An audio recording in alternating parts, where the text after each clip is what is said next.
Latest update on the Solehah Yaacob case. It looks like she's going to lawyer up.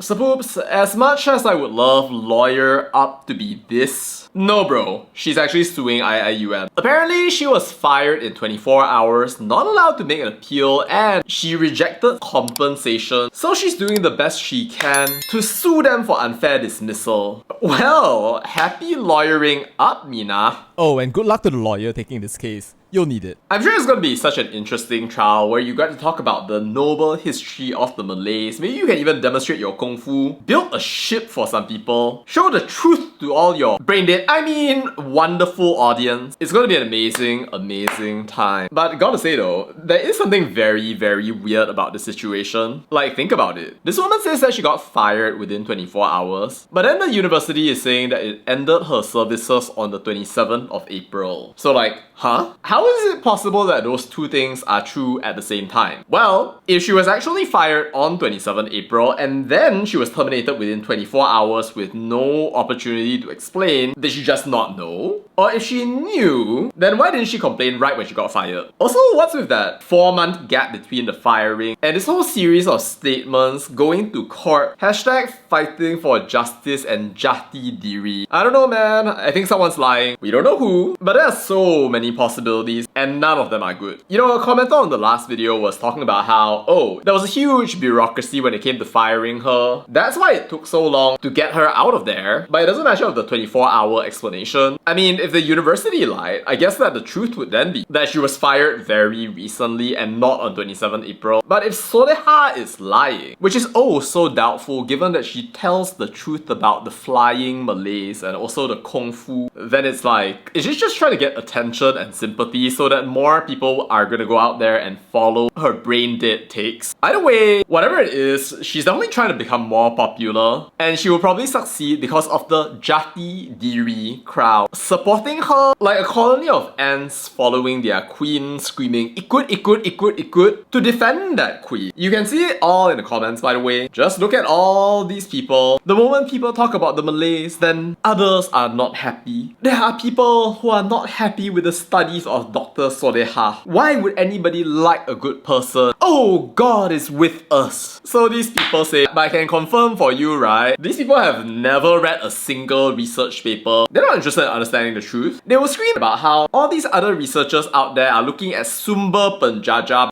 Oh wait, it's actually Dumber Penjajah. But they ignore the fact that this woman never even studied history. What does that mean? It means that whether Solehah wins or she loses, it doesn't really matter. But you know, it's actually really sad to see what's happening here though. Because at the end of the day, there are all these people who see the promise of their identity getting threatened. They think, oh no, if they catch this woman, then our jati diri is going to disappear.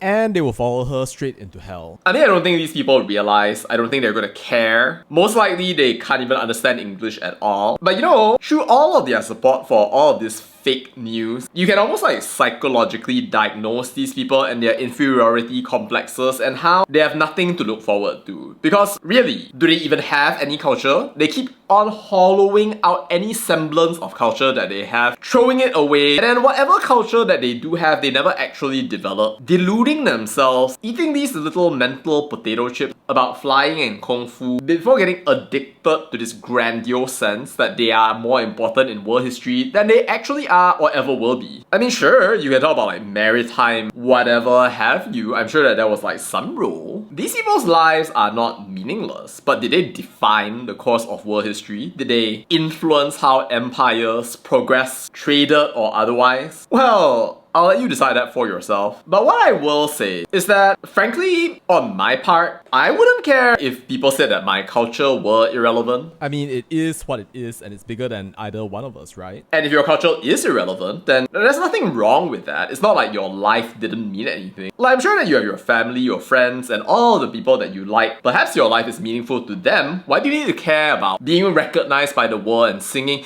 Guinness standing? in the eyes of the world. But somehow these people want that. They want to feel special about themselves. Maybe as a compensation for the fact that a lot of them are just, unfortunately, drug addicts, poor, losers, caught in a delusion where they keep making life worse for themselves and saying that they are getting better every day, reclaiming their noble heritage, but never getting any closer at all.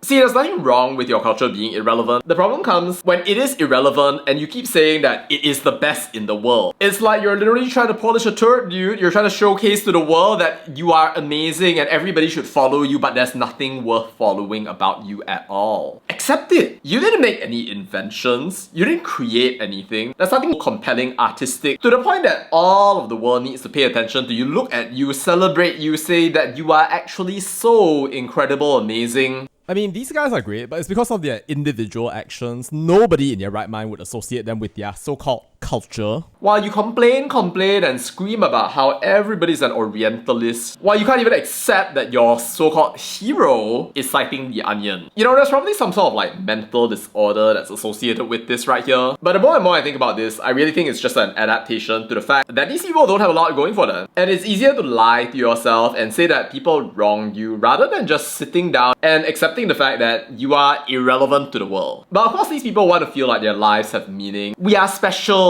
We are the champions. But they are not. It's kind of sad that they live this way though, because all that shows is something simple. Entitled to everything, contributing nothing, expecting the entire universe. These are the entitled people out there trying to demand for their own history while actively destroying it in the first place. It is neuroticism in its worst form. And the story of a people who hate the real parts of their history, are lazy and stupid but still arrogant enough to want the world to look at them, enough that they will tell themselves lies about the world and then actually end up believing them. Good job, guys! Anyway, Solehah Yaacob is lawyering up. If she wins, then okay, fine. Maybe she gets some compensation. Probably best for the university to pay her off so this doesn't end up dragging them into the mud. But if she loses, honestly, that's like very expected. You can't be going out there trying to represent a university while talking nonsense day in and day out and expecting the entire university to bear the consequences of your fake news garbage all day long. End of the day, whether Solehah wins or Solehah loses, congratulations once again to IIUM for making the right choice to cut off this cancer. Great, wonderful, congratulations. After, by the way, keeping this lady on file for God knows how long, to the point that it makes you wonder whether these guys were actually protecting her all this while up to a point when it stopped being possible altogether.